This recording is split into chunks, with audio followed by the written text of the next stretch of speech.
going to give a quick demo of the Maya editor I've been working on. So this works as a plugin. So if we load the plugin here, you can see it's now fired up this little editor here.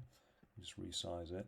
And I've written this as a replacement for this editor, which I find a bit clunky and cumbersome to use sometimes. It's work in progress still. We can hide certain things and things like that. So I can hide the windows and I can hide those windows. We've got this run project, which is useful. So if I click on that, that's the active project. So irrespective of which file I'm working on, when I do a run project, you can see it's run the project there. We can also now see, if we bring up all the editors, that all of the output is captured here, which is very useful. We've got built-in Maya help, so we can get the help that comes up and it will go through all the commands that are there, and we can have a look there. Again, that can be disappeared and closed. It works with this idea of workspaces. So this workspace at the moment has got two files in it, a Mel file and a Python file. We can do all the usual zooming in and out and things like that Maya lets you do as normal. There's also these two live windows, which basically I can use to just sort of do my basic editing and running it, and you can see the output is all captured there.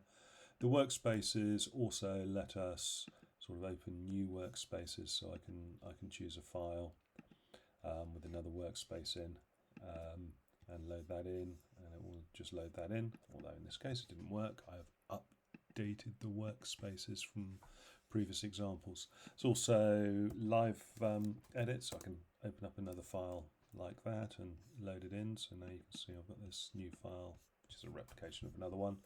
If I go to close this now, it will ask me if I want to save the workspace. I can save the workspace. I can reload the editor just by .maya editor like that, not fire it up again, and bring in the new one. Obviously I haven't got a workspace there at the moment because I didn't load in the workspace last time. So I can go in here again and load in my workspace from previously, and it's there. So still work in progress, lots of little bits and pieces that need to be tweaked and changed, but I'm hoping to have this ready to release very soon and get it out there for people to use, and also hopefully send in pull requests and changes for it.